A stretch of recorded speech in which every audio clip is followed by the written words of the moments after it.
All right. So we are live and we're going to be talking about how you can source products using artificial intelligence. And I am so excited to be joined here by Isabella Ritz from Ritz Momentum. And we're going to be talking all about sourcing, and then we'll talk a little bit about launching too. So I'm excited for this conversation. So just to make sure that everybody can hear me, if you don't mind, click that little thumbs up icon or comment, but don't just, thumbs up to the camera. Actually Yeah, hit the little thumbs up sometimes icon. it's a little bit reacting, and like you can have like in Zoom Oh, and sometimes in AI. StreamYard you have this like Yes, Zoom balloons. does that. Some other things will do that. Like if you thumbs up in the air, it'll boop. So yes, I know what you're talking about. So Isabella, thank you for joining us, and we're going to get started here. But I'm always paranoid that something's going to be going on with technology, and maybe it's just I'm worrying about the wrong stuff. But like before we got started, I plugged my earphones into the wrong place, and then you were talking, and I couldn't hear you. So stuff happens with technology. So we're going to be getting into. Can you hear me well? I can hear you great. Okay, great.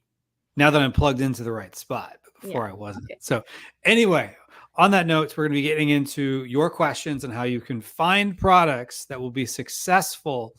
And if you're interested in learning how to launch those products at 1:00, so right after this, we'll be doing a live on Zoom webinar, which the link will be down below. And then if you have ideas of products, which I'm sure you will after this live stream, at 3:30 Eastern time, you can join Isabella and she will help you to validate those. So that link will also be in the description down below. So we've already got questions coming in, but before we get into questions, Isabella, tell us a little bit about yourself and Ritz Momentum. Listen, this week I'm so excited. Everything I can talk about is that I bought a horse. So yes, we did talk about that before we got started. Yeah, so I bought a horse, and the decision to buy a horse been led by a lot of layers in my background. So I was doing business since my 17 years old, like real business. I created my first business when I was 17. I sold my first business when I was 18. And since then, I was just making business after another business, after another business. And the other day, we've been driving with my husband in a car, and he asked me, he's like, so what about the businesses you've been created in the past? Did you enjoy them? I'm like, what are you talking about? I was making businesses just because I needed to make money. He's like, really? And my husband, he is Marine. So there is no, he resigned already. Like he's a veteran. There is never ex-Marine. Marine is always okay. Marine. Yeah. The Semper Fidelis, always faithful. Yes, the Marines. Yeah. Right. And for him, like he could not understand how you can do something without actually enjoying, like for example, I was doing interior design, and like how you didn't enjoy interior design, like, because for me it was the machine that was making money. How you didn't enjoy web design, because it was a machine that was making money. So every single time I was creating business, it was to create some type of the income. And that was fine with me because I was able to travel, I have a lifestyle I want, and like I am not starving, right? So, and he's like, but what about to make you happy? Like, what would you do? What do you like to make you happy? And I didn't even blink. I'm like, horses. I do like horses. And my husband said, okay, let's buy a horse. So now we have a horse, and now we think how we can create the whole business around the horse business. But anyway, the background that I had led me to think that it is so important for everybody out there to create the income that will allow you to create a lifestyle, and this lifestyle will lead you to have some type of the joy in your life. Because when you're like in the age of, like, let's say under 35, you're so driven, you want to create so much money, and you want to like buy stuff, and you want to have all these Lamborghinis and whatever you want to have, right? But then you hit some age, and at some point you want to do something that will bring you joy. So I recommend everybody to create a business that will allow you to create a lifestyle that will bring you joy. So that's kind of the philosophy about where I'm at right now at this very moment. I love that. So basically,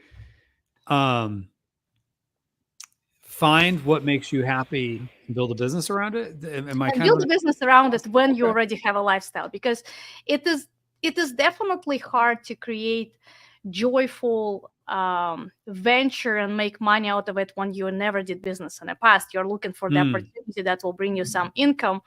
And I would never tell you that like I'm enjoying selling products on Amazon, but it's a great venture that can support the lifestyle you want. It's a great venture that can bring you a lot of money, which make happy a lot of people in the world, myself included. So, and what I'm enjoying when I'm doing business with Amazon is AI these days, because AI is some type of the creative part behind the boring sell and buy products on Amazon. So AI helps you to be creative. AI helps you to find the way to simplify the approach to find the product, customize the product, develop the product, and even simulate some polls, which I created a new approach for our agency, which we're still testing out how it works. But those of you that are already like using some type of the product opinion, or you're using PickFu, I use both and I love both, and they have a lot of backgrounds and they have a lot of insights. But some people don't have enough of budget to use both.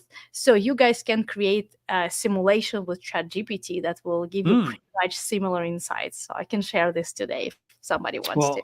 I'm excited to check out some of these strategies. So things have definitely changed since Jungle Scout was revolutionary at the time when I first got into the business in 2015. Like, you don't have to do the 999 trick. And if anyone knows the 999 tricks, let us know in the comments, and then we'll talk about what that is later. But I'm just curious if anyone knows the old 999 trick. Do you remember the 999 trick?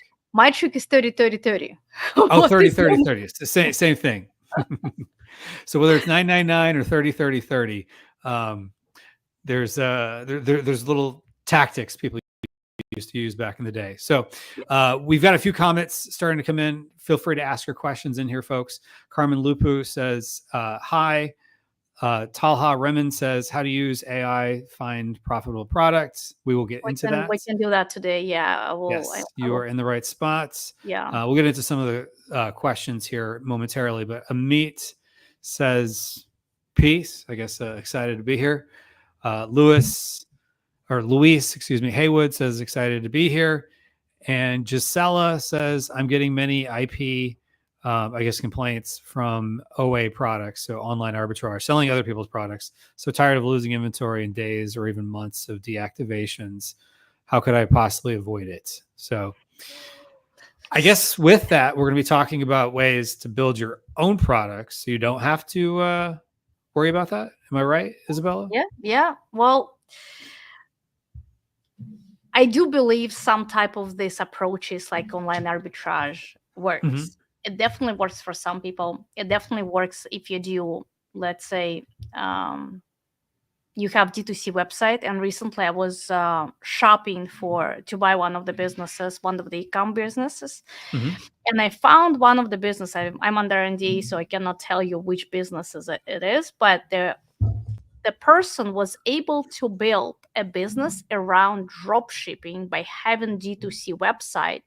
They have zero inventory in stock, but they are selling, like, I would say it's kind of heavy machines, but the average check is $2,500, $5,000. This is how much people are paying them.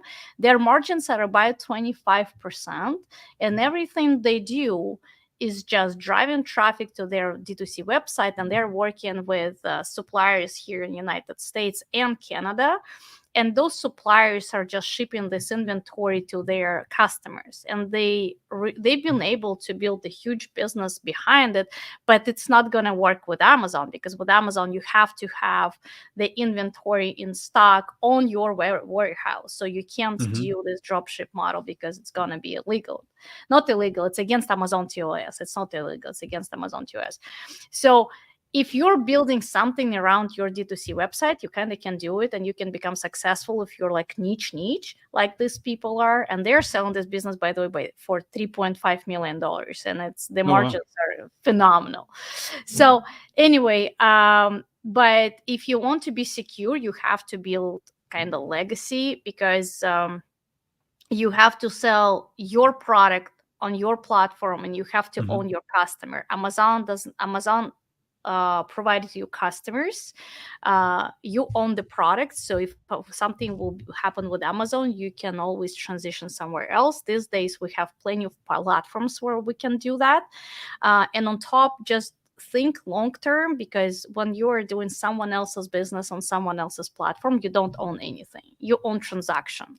And if you violate something, you don't even own transactions. So don't make your business transactional. Make it valuable to yourself, so you can always transition somewhere else. Interesting. Yes. So that's a good point, is that, you know, if you're doing like online arbitrage, you don't own really the customer or the product. If you have your own brand, you at least own the product. And so if something happens with Amazon, you could take it elsewhere, although it's still hard to get around Amazon because they have the customers. I was picking up my son yesterday from school to go to the dentist. There was probably it wasn't like actually on pallets, but it was probably like 2 pallets worth of stuff just in the waiting room. And I'm like, does the school only buy stuff from Amazon? Like, how long has this stuff been here? Is this today's delivery? Has it been there for, you know, a couple weeks? Like, I have no idea. But like, there was just a lot of stuff. It was all just various Amazon boxes. So Amazon definitely has the customer. So how do we find those products to sell to those customers? So there are a lot of ways how we can do it. And first of all, I will give to everybody the GPT that we guys are using, where they're updating it monthly. We created custom chat GPT that is working off data set on the background.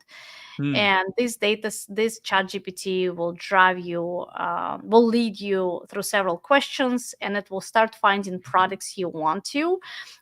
If you will dedicate like 10 to 30 minutes a day, you'll be able to find the product you want to sell on Amazon. It's across different categories. And that's like one of the approaches. There are some tricks how to work with GPT. With this specific GPT, we can talk about it today. Another part, if you don't want to use GPT, you can work with Smart Scout. If you want, I can share the screen and I can show how. Let's do it. Yeah, how people can do that. Window, we're here. So can you see my screen? Of course, Smart Scout. Yes. Out. Yeah, I'm logging in back. So generally speaking, our GPT also works with the background of Smart Scout, and Smart Scout has phenomenal data. So if you're going to the products on the left side of Smart Scout here, you guys have to work with several filters here. First, you are adding Amazon in stock 0, which means you want to work and find products across private label sellers, right? So now number of sellers, because private labels can be private label-ish, so people can resell these products as well. So you put filter at least like maximum 2. You want maybe Amazon resell this product as a warehouse, but you don't want to resell this product anyone else. We'll give it a second. Sometimes they're updating something on the background, so it can work a little bit longer. And then we will be shifting to by box price. By box price, it's generally speaking your pricing that you want to work with. It's really up to you. Depends on your budget. I usually put minimum price of like $59, but we can start with $39 here. We will have like variety of different products. And the last part, I would, after I will get results here, I will move to the right, and I will limit ourselves with the reviews. So a lot of you will be probably asking how Smart Scout is different from Helium 10, because Helium 10 is being used by myself and a lot of other people as well. However, Helium 10 has black box that is very limited with the amount of options. So here we will have, like right now we have 7 million options. That's really too much. So total rating count, I want to put 250, which means I don't want to see the successful products that are selling successful because they have 24,000 reviews, right? So if you're launching a new product, you don't want to rely on these guys. And another part, I would also put estimated monthly revenue when the filters will be done here. I would put estimated monthly revenue. Again, what are you aiming at? Like, if you want to have at least $3,000 in the pocket after all expenses, then let's say we want at least monthly revenue at $10,000, right? So we can put minimum $10,000. Hopefully I will not reset other filters right now. And then like we'll wait a second. So now we will be able to have a data set. And when the data set will show up, we will have certain amount of products here on the bottom, and we can do two things. So step number one, come on, Smart Scout. You don't have to glitch the moment I am here. You can see the screen, right? Yes. Okay, great. It's loading. So, we are live, folks. Yeah, we're live, folks. Yeah, so it's not pre-recorded. So yeah, we're here. So now we have 67,000 products. Oh. So there is absolutely no way you can go through 67,000 products yourself. So here's little less. Yeah, a little less. You can do a couple things. So first, you can export the data. And then we can shift to ChatGPT, and I will show you what you can do there. Second, you can go to estimated monthly revenue, and you can limit, for example, you're not ready to sell at $1 million, and you can limit to like 100. 1, 2, 1, 2, 3. So like 10,000 to 100,000. So we will have less. Or you can also limit to the category. So for example, if you don't want to look across all the categories, you can look at, I don't know, babies categories, toys categories, like something like that. So now we have actually 65,000, which is still a lot. So now the next filter I will put here will be, I will definitely eliminate electronics. So I'll keep here probably baby products. I'll keep here health and household. We will have a lot of supplements. I don't want that. Home and kitchen. We can keep kitchen and dining, which is always surprising me, like why they cannot combine both of these categories. Right, exactly. Yeah, it's so stupid. Kitchen and kitchen. Like we have so many categories that we're missing, but kitchen and here's in both. I would probably keep office categories as well. We can add sport and outdoors. There are plenty of others, but let's just start here, right? While this thing is loading, let me open ChatGPT, and I will show you guys what we can have here. So I have a lot of custom GPTs, as you can tell on the left side. I deal with, I am really into ChatGPT and creating stuff a lot. So we have GPT product research data set required. So I can share with you this one too. And now what we can do, we can download this. So we can export the data. So it's 24,000, which means I'm adding 50,000 rows, and I'm exporting all this data into ChatGPT. And I will upload this data into ChatGPT, and I'll ask ChatGPT, this custom GPT that we created, to read this data and don't do anything. So now we have it. Let me get into that quickly here. So now we have this data, and I'm saying, please take a look and don't do anything.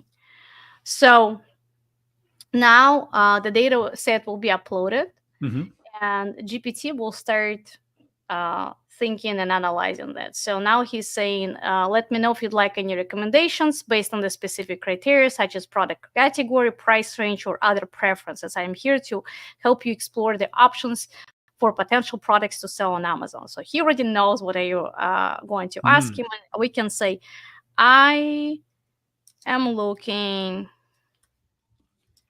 for a product under, we can say, 100 reviews, not electronics. We already eliminated electronics, but we still can have some electric stuff there. But let's just say under 100 reviews with 15K a month or more. or more. And now GPT will start thinking about the products, and he's supposed to give us several options. And here will be also several tricks. And like, if you guys want the access to this chat, I am happy to share with you. There is like no sales pitch, nothing. I will just click here to share this stuff, and I will give it to you. And now he says, I provided selections of the products based on your criteria, and I'm saying, please provide it in the required format. So I programmed him that he's supposed to give me the format I want. And now, because I don't want to go into the sheet and look at all the products, I want to see the product here with the reviews, with the how many units are being sold, how many sales this product is making. I also want to look at this product on Amazon. So I want to be able to click and look at the product, right? So he's offering me to sell air conditioner. That's too much, right? So I can say, Right. oh, I don't want to sell that. But then he's like, Pretty in depth. yeah, that's like really. But here's something like also like $1,900, $500. So it's a little bit much. So I can say, let's find something lighter. Let's start there, right? So, and then when you will be working with this data set, for example, you want to work with this for this, like as we, so guys, it's how many was there? Like 27,000, 24,000 products, right? So it's a lot of products here. So you can do it for several days and just prime him into like, I want to have a lighter product. I want to have product with a lower price. I want to have like a product without any electric stuff involved. So for example, he offered me a generator, right? Or, and you just like keep priming this thing and it will find the product you want. So this is what I recommend you to do if you want to start searching for products. If you don't want to like buy and pay for the Smart Scout, you can use our product Scout that we are updating by ourselves once a month. I think it's, hold on, that's this guy. And I can give you guys this one too. This one will prime you step by step. So you are clicking start and it tells you like, hey, I'm bot that created by Isabella Reeds. What's your name? So I can say like is. And then this guy already will prime you and tell you if you're subscribed to my newsletter. This is how I'm capturing you to have you in my data set. So you can say yes or no. My newsletter is not that bad. So it's kind of provide No, you. it's good. It's good. Yeah, so you can we were commenting about how I had read it before we jumped on. Yeah. So let's get started with a few questions. What are your hobbies, activities, or joys? So like I can say horses, but I can say just family, right? So you guys can put anything here that is relevant to your life.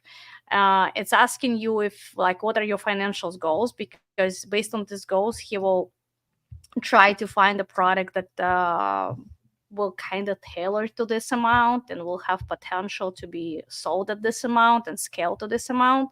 And it's asking if you're planning to launch the product in the next 3 months. So I'm saying yes. Usually your launch is like 3 to 6 months. And now it's asking, do I have any specific categories in mind? And I can say just surprise me. So surprise me. He can also start offering you some like crazy products, like I don't know, like another air conditioner or something, something like this, and you can start a new roof.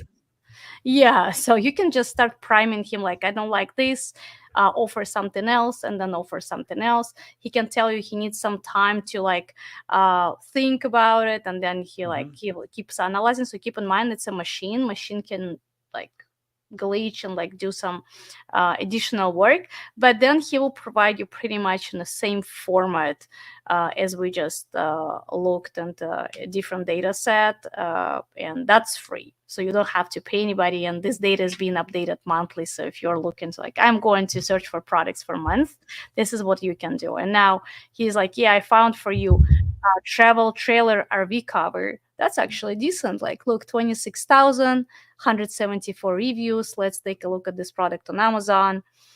Here we go. And now you can, genuinely speaking, start from here. So will you find this product by yourself? I don't know. But this is something that is not air conditioner and it's not baby stroller. It's not something, it's not common product to find. So that's the answer how we can find product with AI, at least with AI. That's a very niche product because this is the cover that was showing like a cover for the RV. Cover for RV, yeah. Interesting. Yeah, that's the cover for RV, and like RVs are different. So now, like for example, if you say, like, I want to sell this product and let's validate this product, and then you can take a look what RVs people are using the most, which are being purchased the most, what seasonality of these RVs. Maybe they want to cover these RVs for, I don't know, any other trailers, like horse trailers also probably need a cover. So, and it's like, it's easy to expand this niche as well. No, that's good stuff. All right. So LinkedIn user says, love the custom GPTs, Isabella. I also do the same. Fire. And then we'll get into some questions here. I will prioritize any questions you have about product sourcing and things of that nature. We also have some other questions that have jumped in, so feel free to ask them. Laura B says, we're in Europe, arbitrage, very different in USA than in Europe, Spain, and in some outlets and brands. They said I cannot continue buying because they sold too much and sell only retail. That's kind of an odd statement that they would say, you sold too much, you can't buy from us. You know, I heard the stories. She's not the first one that I hear the story from. Usually they just taken over and they started selling themselves. Like, I don't need the middleman anymore. And they just continue doing it themselves. I met a guy, he was selling olive oil for somebody. Also, like, he found the brand, he started selling this brand olive oil under his Amazon account. And then he was selling for hundreds of thousands of dollars.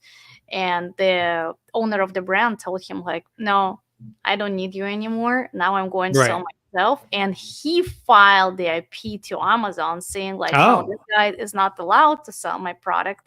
So this account got shut down. He started selling it by himself. So, wow. So he shut that. That's pretty messed up. At least let the guy sell out and say, I'm not going to replenish you. Yeah. So yeah, that was pretty dirty, but these people are playing dirty games. That's what I'm saying. Don't do other people's business on other people's platform. That's true.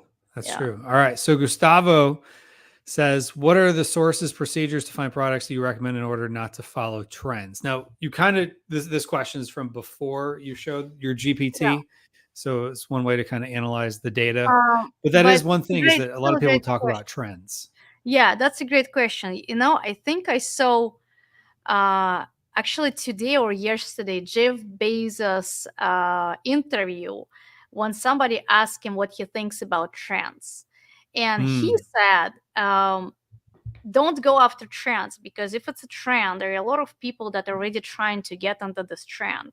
You're not going to be the first one who will jump onto the trend. Will you be able to jump on a trend and be on a trend? You don't know. So just find something that it will be niche, that it will be specific to the specific customer avatar, and you don't have to compete with thousands of people selling the same tomatoes.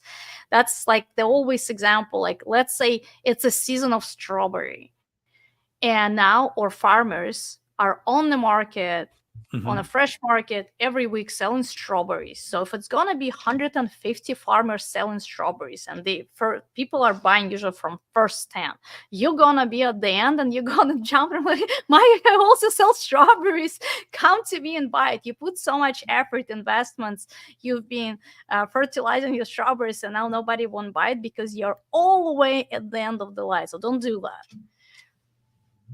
Yeah, that's a good point. You don't want to be stuck with it. So like, whether it's, a seasonal thing, or even, I guarantee there's people that have storage units of fidget spinners and pop sockets because they jumped on a trend, and then the trend died and everyone else had jumped on the trend, and now all of a sudden there's just an abundance of inventory. So be very cautious going after trends, especially when you're not really adding additional value to it. Yeah.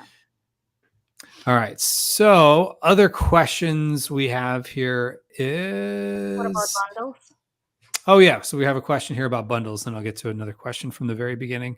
What about bundles? Do you recommend them? Does Amazon permit them in the USA? There was some new Yeah. news recently about bundles. Do you know what I'm So talking? bundles, yeah, bundles is a word, right? So Amazon now restricted bundles when people are trying to sell. So let's say I'm selling Tide detergent, and I want to Mm-hmm. sell Tide detergent with one of my um, buckets where you can wash your clothes, like hand washing, Mm-hmm. right? And I'm doing the bundle, so now Amazon restricted those. Or you want to sell Tide travel pack with another stuff that, like, when people are traveling, they can buy both of them together. So you cannot do this anymore. Amazon restricted this. But if you have bundle of your products, I love this approach. So for example, you can create out of 3 of your products, you can create 9 or 10. So if you're selling let's say mug for mom, pop, and child, you can Mm-hmm. sell them separately. You can sell them all Mm. together. You can sell for mom and child, for dad and child, for husband and wife. And now you have Mm-hmm. so many products. You have a lot of bundles out of your products. So you can do that. And I actually like it because you're developing 3 products but selling so many. Yeah, that's a good point. I have some products that I have bundled together, both doing virtual bundles, which I don't think really get a lot of love, but then also taking, let's say, product A, product B, packaging them together, giving them their own ASIN, sending them into Amazon. In some cases, the FBA fee is not even really that much higher than just the one by itself, as opposed to paying 2 FBA fees, which I would Yeah. do if it was a virtual bundle. So, yeah, bundles can be a good thing, but just be very cautious if you're selling someone else's brand, because Amazon is changing the rules on that. So, a little bit off topic, but if you have questions related to product sourcing or finding new products to sell using data and AI, Isabella will be more than happy to answer your questions. But real quick, we do have a question here from Amit. Got this email from Amazon due to an influx of negative customer return comments. This ASIN may be suspended after further investigation if customers continue to report issues at consistent rate. I know product is good and got 4.5-star rating as well. Not sure how this got triggered. My return rate is high, around 10%. That is pretty high. But it's a product with compatibility issue, which customers don't read. And then what should I do? I've updated image to reflect compatibility requirements. Yeah, so it's going to be, that's a challenge. Do you have any thoughts on this? Well, here's a lot of things to unpack. Mm-hmm. What product is it? There are some products that have 10% return rate just by default. It's normal niche return. Right. If you're selling, let's say, something like fidget spinners and you're based in United States and all 99% of other sellers, they're overseas, and you decided to take an advantage and sell this product successful as they are, then they will buy out your inventory, they will play a dirty game with you, and they will do this like returns.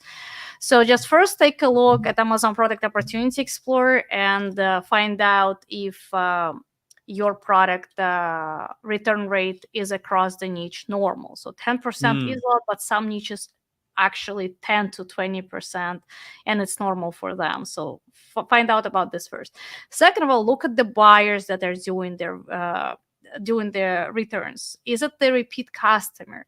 Sometimes you'll be able to see that this customer purchased from you like 25, 27 times. Can't be that bad.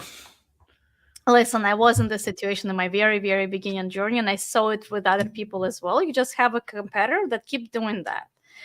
But competitors get smarter, so they're just buying from you with different accounts and just shutting you down. So you have to find out who is the customer and what is the reason for the return. And if the reason for the return, which they usually put in the comments, for example, the quality, remove this inventory from Amazon and open the case with Amazon with investigation request and escalate it. Just tell them, like, listen, that's the return item by this client. I just got it like to my warehouse, home, whatever you are. And this is how it looks like. That's the quality. That's the complaint they said. There is no complaint. There is no reason. There is no grounds for complaint. Sometimes Amazon will be open to open further investigation. And if you will ship this item back to Amazon warehouse, they will investigate it on their back end and they will reopen it. And sometimes they will just block this customer from you so that he will not be able to purchase from you. But sometimes people are so in love into their products and they're saying, my product is so good. It's great. It's great, but it's not. So let's just unpack all this stuff and take a look what is actually going on. And if it's a copycat product, then just forget about it and launch something new. You will keep facing the same issue.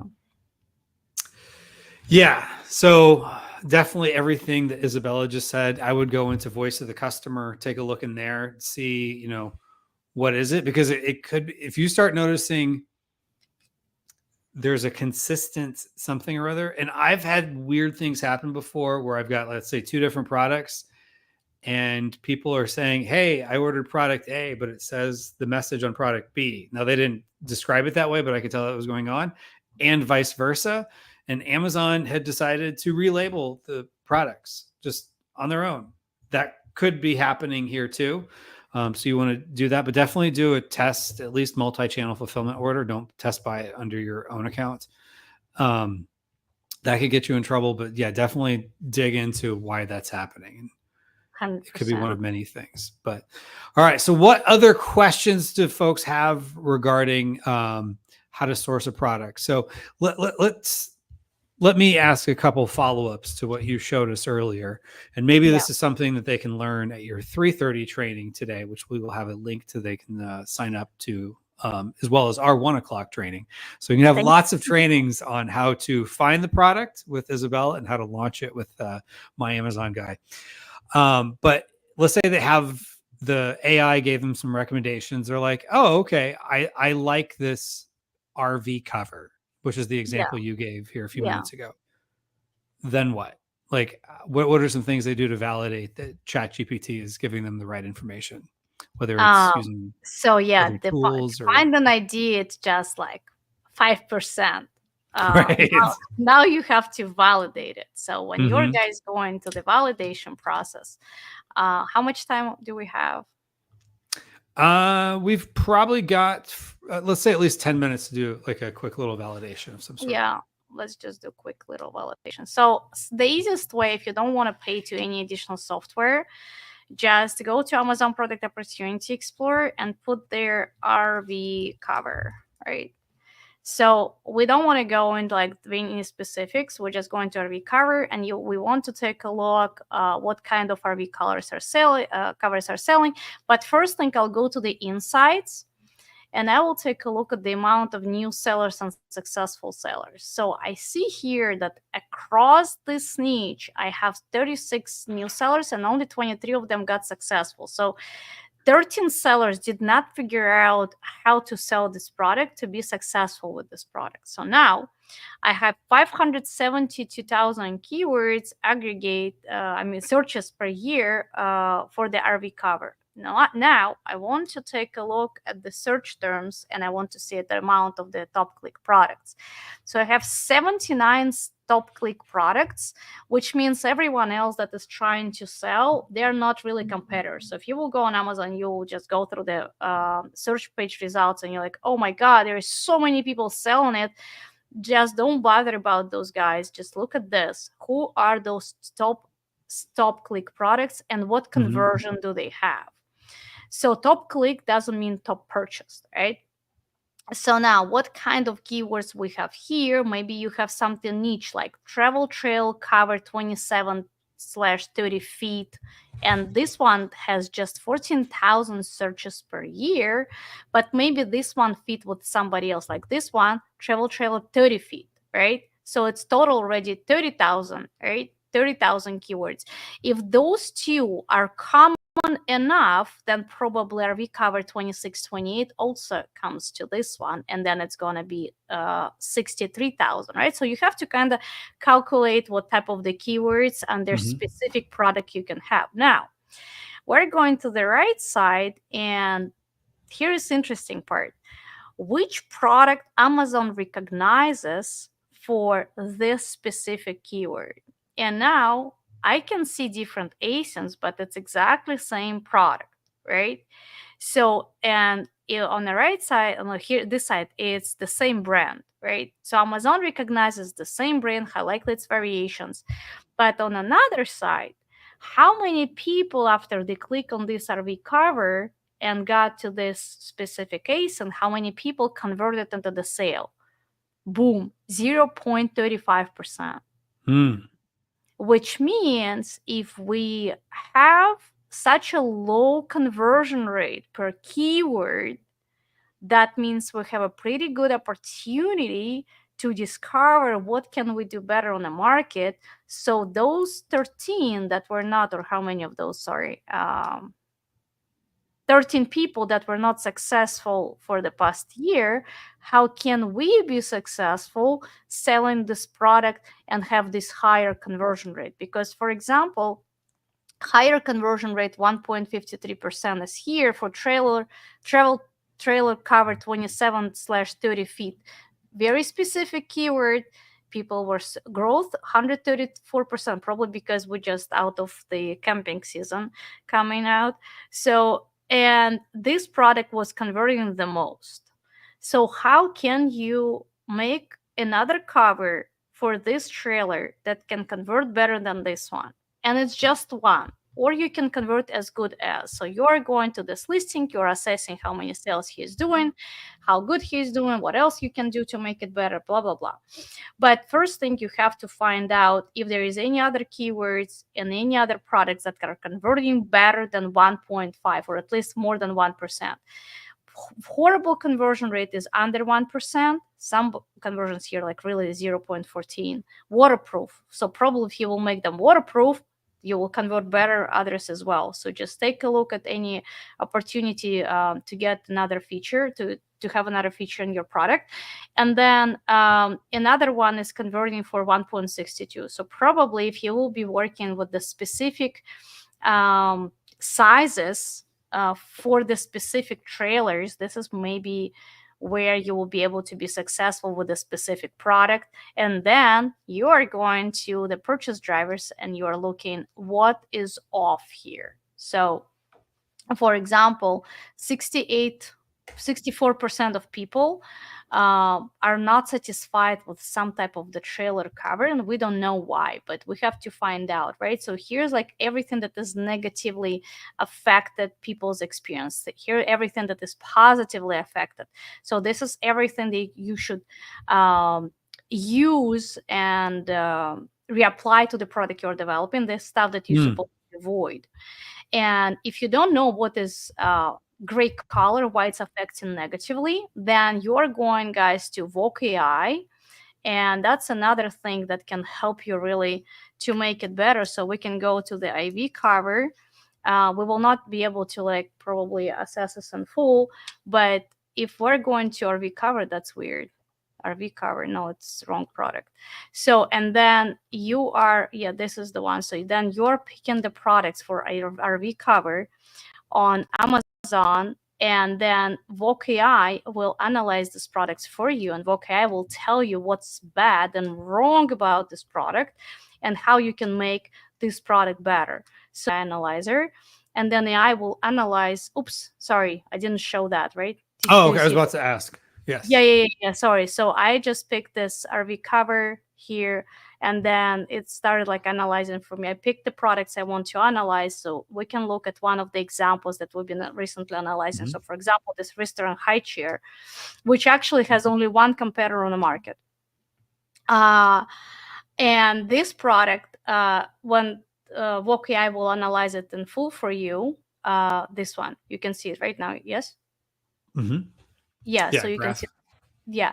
So now we are able to see the customer profile, but what else we can see? We can see usage scenarios. So we can see who was, how people are using the product, and we can see all the positive and negative stuff about the product. But what's better, we can see customer sentiment and we can see customer positive feedback in detail. So we can see what exactly they said about the product. and we can see buyers' motivation to purchase the product. And again, the easiest way to analyze this further, and I don't think we have any time for that, but you can guys appear today at my webinar and I can continue that there. But usually what I do, I download these insights on the right side. Like you can see here, download button. And when you're downloading all these insights, you include them, you drop them to the ChatGPT and asking ChatGPT to analyze these insights and summarize for you how you can make this product better. You can also download to ChatGPT, upload to ChatGPT the actual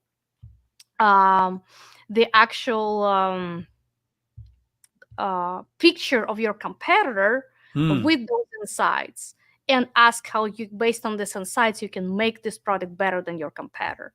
Oh, wow. So yeah, so you can do that too. And this one's supposed to be like, yeah, this one is ready.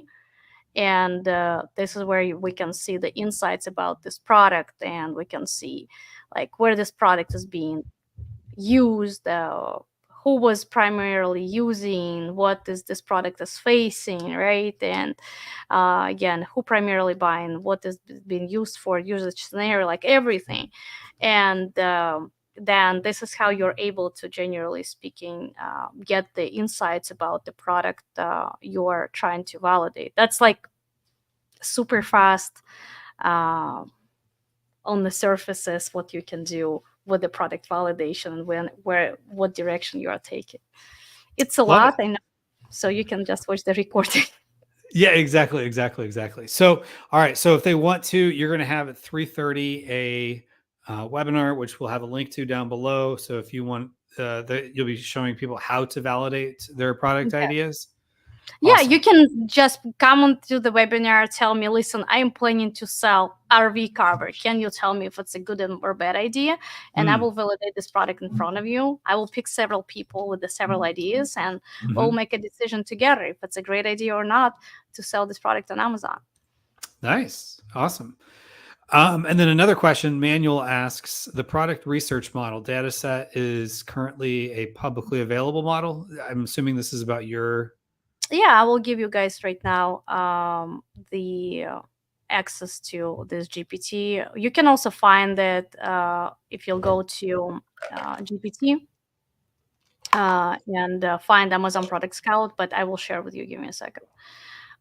Copy link. Here you go. You should be able to use it. Okay, yeah. So we're updating data set once a month. Oh, awesome. Yeah, so it's available for folks if you're on YouTube. If you're watching outside of YouTube, just you could go onto ChatGPT and look in their GPT market. Is that what they call it? Yeah, it's GPT. It's not the play. It is Playground, I think. Yeah, it's called GPT. Explore GPTs. Explore GPTs. Awesome. Yeah, Explore GPTs. Yeah. Emmanuel says thanks. So yeah, so this was super interesting. So basically, you can use ChatGPT to analyze that data because, like, nobody commented what the 999, the 30-30-30 trick is. So just real quick, by the way, to give people a quick little history lesson. What's the 30-30-30/999 trick? Do we want to give a price? I will give you guys coffee for free if you will tell us what is 999 30. Ah, okay, yeah. So if anybody remembers the 999, Isabella is going to offer you a cup of Joe. Yeah, I will send you. We'll give a quick moment here for someone to type it in. So, all right. So, Space Ham says, "Is this better than a VA? Would you say?" Well, I would no say, comments here. Guys, let's just I guess it depends on what you're looking for somebody to do. Yeah. You know what I mean? Yeah. So last call to get a free cup of coffee from Starbucks or something. Yeah, you guys can ask your VA to use this ChatGPT. True. Yeah, it's a tool. It's a tool. Yeah, it's free. It's free. All right. So we haven't had any takers to let us know. Maybe nobody knows what the 999 30-30-30 trick is. Real quick, can you explain to folks, Isabella? So I'll tell you about 30-30-30. And then Kevin will talk about his 999. So 30, Right. 30, 30, 33, 33, 33, generally speaking. That's what we were calling this. So you have 100% of like your retail cost is 100%. You divide it. Oh, okay. Yes, yes. So your 999 is probably different. So you Yes. divide it by 3. And 33% goes to the cost of goods. That's the maximum you can afford going to cost of goods, landed cost on Amazon. Now you have 30% profit. This is what you're aiming for. And 30% you can give to Amazon, including storage fees and ideally PPC.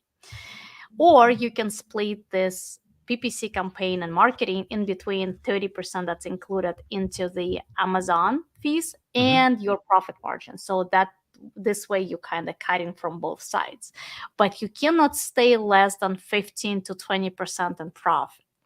So generally speaking, if you're not hitting this 30, 30, 30, 33, 30, 30, 33, then you're not, then this product is not going to work and this venture is not going to work. So you will just keep doing business because you're doing business. So send it about for 999. Yeah, go ahead. No, that's a good one. So the 999 trick, which is really ancient. So Amazon, I don't know if it's still this way, but you couldn't put more than 999 units into your cart. Oh, so what yeah, people would do is they would put like 999 units and would say, oh, there's only X number available. Yeah. Or something like that. So this will only work if it was less than 1,000 units. So that they had in stock. So like, let's say they had 750, you check it the same time the next day, and it says they only have 740. You could extrapolate or interpolate one of them. You could come up with the fact that they must have sold 10 units because there's 10 less units than there was yesterday. Not overly reliable, but that's essentially what like Jungle Scout and all these other tools are doing on your behalf. And so then in like 2015, then all of a sudden people start talking about like, Jungle Scout figures this out. So now there's a lot of tools that do it. But now instead of having to, put a 999 or, use a tool like Jungle Scout, now you just give it a spreadsheet of 27,000 products and say, here, GPT, you figure it out for me. So we've come a long way. It's really what I'm going with. Yeah. So yeah. When we just think where we went from like 2015 to the day of today, that's crazy. Fascinating. Yeah. All right. So if people want to learn more or follow you, where should they go? ritzarm.com is our website. RITZ. Yeah, that's our website that you guys see on the screen. You can find me on LinkedIn, Isabella Ritz. Instagram, Ritz Momentum if you're IG person. And yeah, that's easy. Awesome. And then also make sure you sign up for the 3:30 training that Isabella is doing, and we've got the link down below. 1 p.m. in 8 minutes.